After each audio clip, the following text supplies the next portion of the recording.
Welcome to Mega Stadiums. Today we're heading to Venice, to a stadium that sits on a lagoon island at the southeastern tip of the city, surrounded on two sides by water and reachable only on foot or by boat. The Stadio Pier Luigi Penzo is the second oldest ground in Italian football, and one of the most beautiful and improbable stadiums anywhere on earth. There is nothing else quite like it in the sport. And after more than a century, Venezia FC are about to leave it for a modern arena on the mainland, 20 kilometers inland, beside a motorway and an airport. This is the full story of why they're going and what they're building to replace it. Let's get started.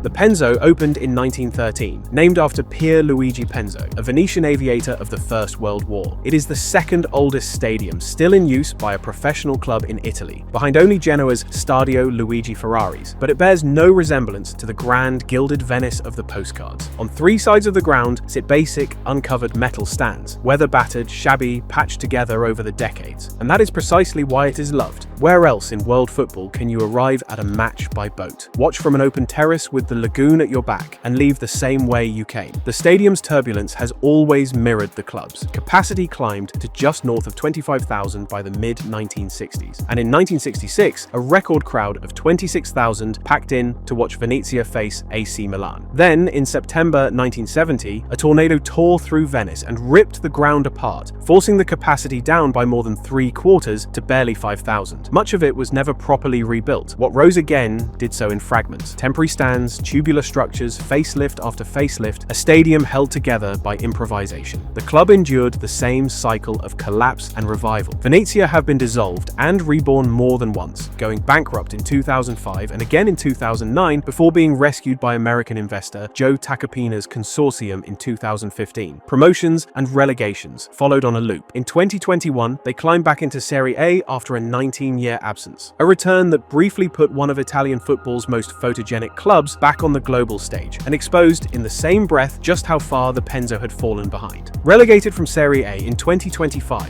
Venezia then led Serie B for much of the following season and secured promotion straight back in the spring of this year. That 2021 promotion brought one final facelift, lifting the Penzo's capacity to roughly 11 to 12,000. But that is the ceiling, and everyone involved knows it. The ground sits on a cramped island with no room to expand, hemmed in by Venice's impossible geography, exposed to flooding with no parking, restricted access, and none of the commercial infrastructure the modern game demands. This is the paradox at the heart of the whole story. Everything that makes the Penzo magical is exactly what makes it unviable. And so the search for a replacement began, a search that has, in one form or another, dragged on for around 50 years. As Mayor Luigi Brugnaro would later put it, after 50 years of chatter and unfulfilled promises. In 2017, a Tacopina-era vision floated an iconic new stadium clad in Murano glass, wrapped in a shopping mall and a village on the mainland. It never happened. In July 2018 came a first formal proposal, a privately financed citadel of sport. It stalled too. With the private route exhausted, the city stepped in. In March 2022, Brugnaro unveiled a new concept, the Bosco dello Sport, the Forest of Sport. The commercial buildings and hotel of earlier plans were dropped in favor of green space, with a stadium, an indoor arena, and an educational zone set in parkland at Tessera on the mainland, close to Marco Polo Airport and the A4 motorway. It was not without fierce opposition. In 2023, protests filled the halls of Ca' Fawcetti, the city hall, with crowds demanding resignations. And in April of that year came a serious blow. The European Commission blocked around 93.5 million euros of recovery funding earmarked for the project, ruling that it had never been part of Italy's original recovery plan. Critics, politicians among them, argued that a football stadium should be built with private money, not the public purse. The funding had to be rebuilt from scratch. The controversy never entirely faded, but the project, unlike so many before it, refused to die.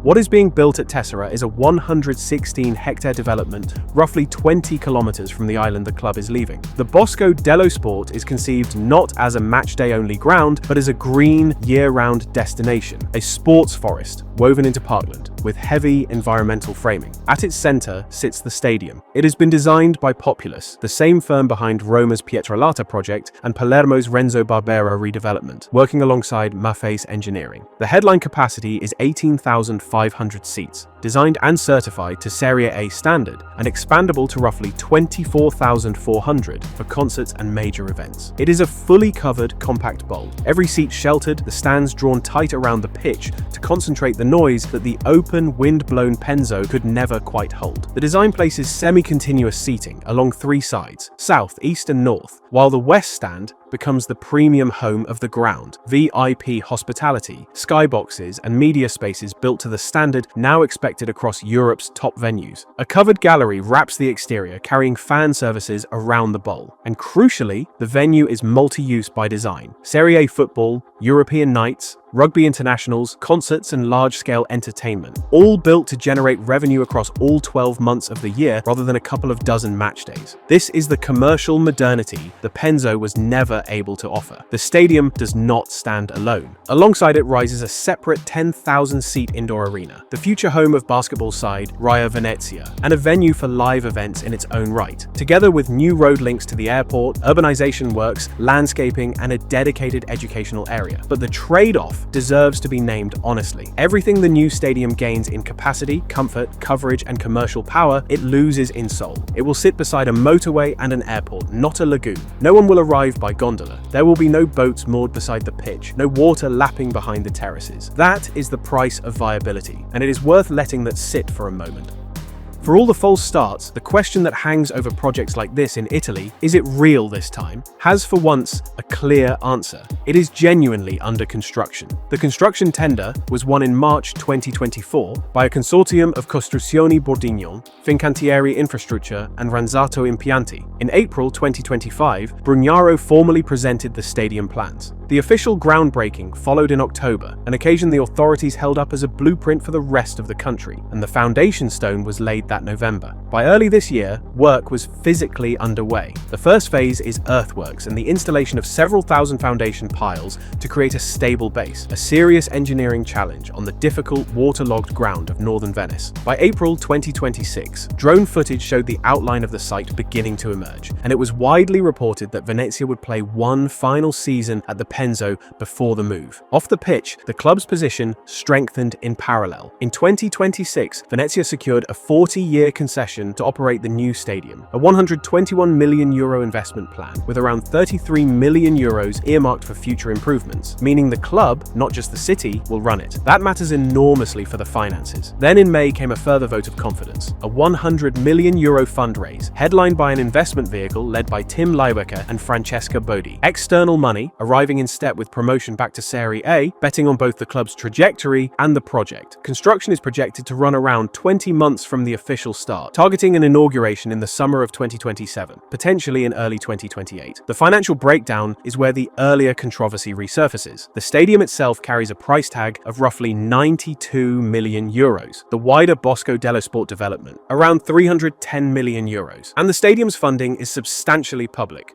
Approximately €47 million drawn from the Venice municipality's budget surplus, plus a loan of around €45 million, a loan that became necessary precisely because the European Union pulled its recovery funding. Across the wider project, the municipality has taken on tens of millions of euros in debt to keep it moving, because that is the remarkable part. Italy is a country notorious for stadium paralysis. Roma are still fighting their way through the bureaucracy at Pietralata. Palermo's Barbera redesign is still working through approvals. Venezia are actually building. This is one of the first genuinely new stadiums to rise in Italy in decades, and that fact alone is the story. When the new stadium opens at Tessera in 2027 or 2028, covered, modern, commercially alive, certified for Serie A, Venezia will finally have a home built for the demands of the modern game. But they will have left the island. The Vaporetto rides across the lagoon, the boats tied up beside the pitch, the uncovered stands battered by a century of storms. The second oldest ground in all of Italian football, all of it becomes memory. The Penzo gave Venezia their romance. The Bosco dello Sport is supposed to give them their future. Whether a club can carry its soul 20 kilometers inland, from a lagoon island to a park beside a motorway, is the one question no render can answer. And that is the full story of Venezia FC and the Bosco dello Sport, a departure unlike any other in football. Let us know your thoughts in the comments below. If you enjoyed this video, make sure to like, subscribe, and hit the bell so you don't miss anything. Thanks for watching. See you next week.